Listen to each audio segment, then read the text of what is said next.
Hello everyone, at ako nga pala si Manny TV Vlogs at magre-reaction lamang po tayo, konting reaction lang dito sa pagkikita nila ni Yorme at ni Congressman Joel Chua. Ayan, eto lang po yung aking konting reaction dyan sa pagkikita nila. Alam po naman natin na ang ating Yorme ay sinabi niya po mismo na pag merong mga gusto silang mga project, ganyan, mapakalaban man or hindi, pag alam niyang nakakabuti naman po sa Maynila, tsaka napakagandang po yung kung sakali meron siyang project na okay naman at aaprubahan ng ating Mayor Isko. At nabanggit niya rin po yung kagaya niyan kay Congressman Erwin Cheng at si Congressman Masida, pumunta rin sa kanya na hindi niya kapartido. Parang ganun ang gustong iparating ng Yorme natin, yung pag-ano niya sa mga barangay hall na alam nating obstruction, sa mga clearing operation na sabi nila is ang namumulitika daw ang ating Yorme. Pero gustong ipaalam sa atin ng ating Yorme na hindi siya namumulitika, kundi ang gusto niya lang mangyari is magkaisa sa Maynila. Ngayon, welcome naman sa kanya, hindi niya kapartido or kapartido niya, pag once na pumunta sa kanya is welcome naman po sa kanya. Kaya ang nangyari po,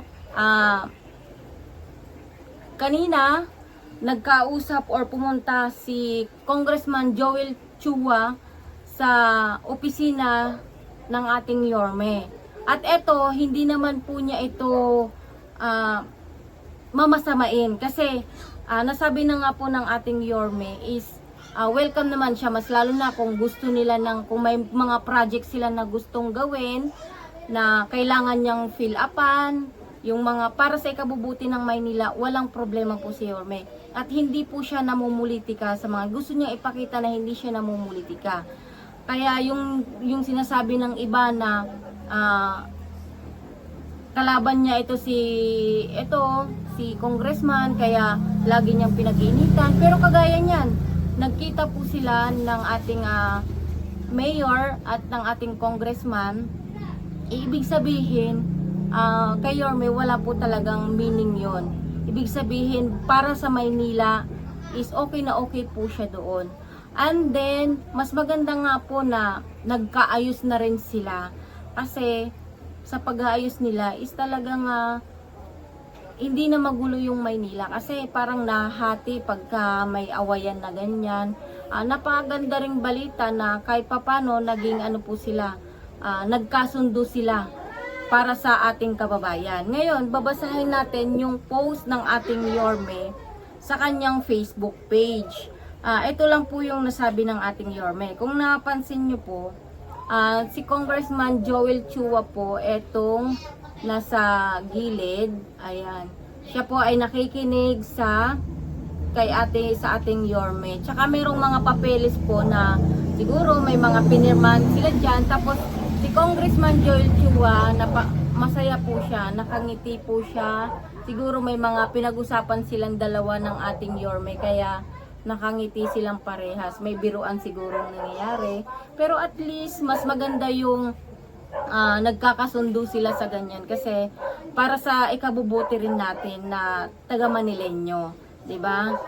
Ibig sabihin, yan po yung pinapahiwatig ng ating Yorme na wala pong politics pagdating sa kanya. Kasi alam nyo naman po mga kababayan, si Yorme napaka-sports po niyan. Nung tumakbo siyang presidente, nung natalo siya, tinanggap niya yung pagkatalo niya at ang sinabi niya kaagad doon sa ating Pangulo na suportahan natin ang Pangulo kasi siya na yung bagong presidente natin. Kaya malugod niyang tinanggap, kaya yung mga supporters din ni Yorme, malugod din pong tinanggap yung pagkapanalo ni PBBM. Kaya yung nangyari po kay Congressman Joel Chua at kay Yorme ay napakaganda pong halimbawa bilang isang public servant. na kahit na ganun yung nangyari ay naging sport sila pagdating sa trabaho. Kasi kung sa ano trabaho, trabaho talaga. Pero yung ipagpaliban muna natin yung awayan nila para mapaganda po yung Maynila. Kasi sa totoo lang, kailangan din ni Yorme ng tulong ng mga congressman pagdating sa mga kailangan sa Maynila. Kasi sila talaga ang ng budget. Ngayon, eto po, nag-meeting pa ni Congressman Erwin Cheng. Ayan, magkasama. Sila Congressman Ernix Dionisio ng District 1. Ito napakaganda pong tignan kasi nga at least nakikita mo yung dalawang panig na nagkakaisa na sila. Dapat ganito, pagdating din sa mga pangulo, sa mga senador, kailangan din natin magkaisa kasi para sa ating mga kababayan. Kasi kung nag-aaway-away tayo, parang wala pong patutunguhan or kawawa yung ating mga kababayan na naiipit dito sa bangayan ng dalawang politiko. Kaya ito napaganda pong ginawa ng ating butihing Congressman Joel Chua na siya mismo ang pumunta kay Yorme para magkaayos na rin. 'Di ba? Napakaganda pong balita para po sa ating mga taga Manileño.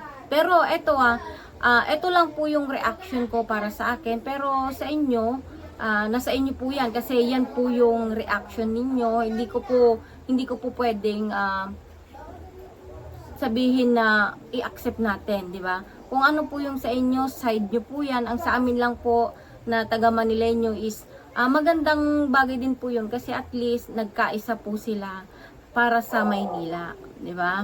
Ito ang sabi ng ating Yorme, dinalaw po tayo sa City Hall ngayong hapon ng Sabado na 1st District Congressman Ernix Dionisio, 3rd District Congressman Joel Chua at 5th District Congressman Erwin Cheng ng lungsod ng Maynila.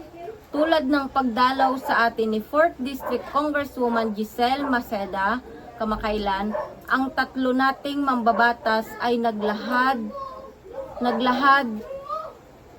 din ng kanilang inisyatiba sa kanilang distrito, bagay na ipinagpapasalamat hangad natin na mapabilis ang delivery ng basic services sa mga taga Maynila sa pamamagitan ng tulungan ng national at local government official sa kapitolyo ng ating bansa.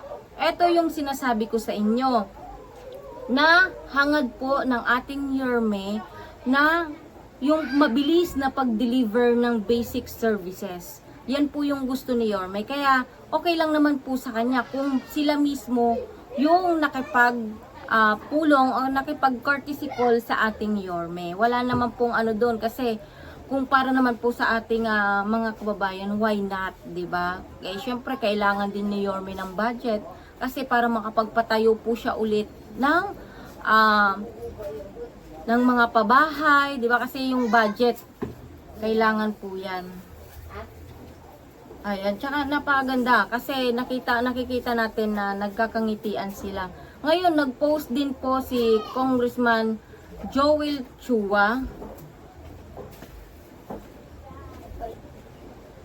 Ayan, nag-post din po si Congressman Joel Chua yung pagkikita nila ni Yorme. Eto mga kababayan. Ayan, nakita po sila. Kasama po si Congressman Ernix, tsaka si Erwin Cheng at ang ating Yorme. Ayan, tsaka si Congressman Joel Chua. Dito, nag-comment ay meron din po siyang ipinarating para sa ating mga kababayan. Para sa kapanatagan ng ating distrito, minarapat po namin na mag-usap at isang tabi ang mga hindi pagkakaunawaan. Kami ay magtutulungan para sa Batang Maynila.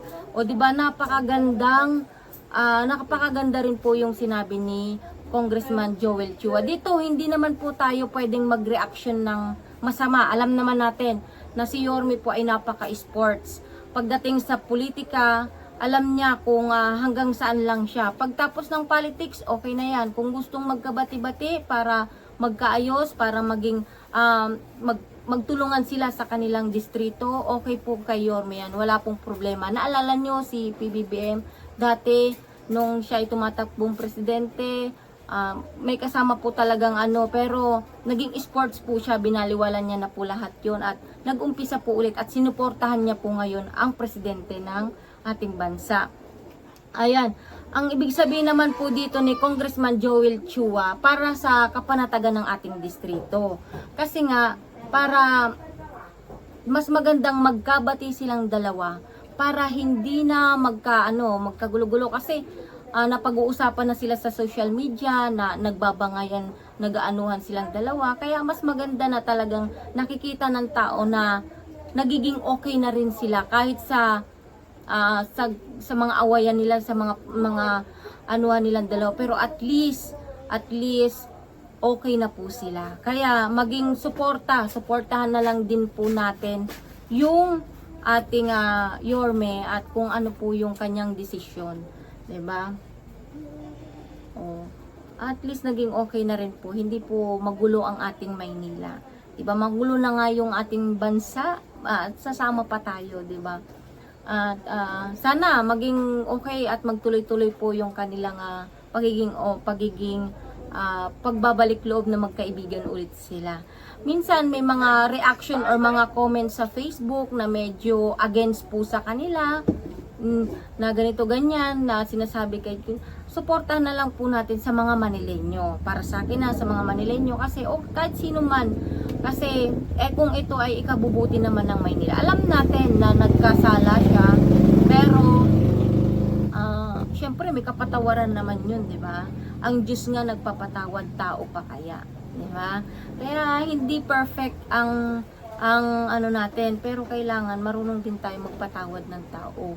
Kahit sa dinami-dami ng ginawa sa kanya, pero naging mabuti pa rin ang ating Yorme pagdating sa ganyan. Kasi iniisip ng ating Yorme is yung yung Maynila, kasi pag nag-away-away yan, nagbabangayan sila, walang mangyayari sa Maynila. Kung yan magkabati at nagkaayos, syempre maganda yung proseso or maganda yung mangyayari sa Maynila, di ba? At saka yung mga magre-react sa ating mga comment section, nasa inyo po yan, kasi yan po yung inyong comment, yan po yung gusto nyo sabihin. Pero sa amin, syempre, bilang isang Manileño, okay naman po kami dun para sa ikabubuti ng Maynila. Ayan, maraming salamat po and maraming salamat po sa pag-like at pag-subscribe sa ating channel.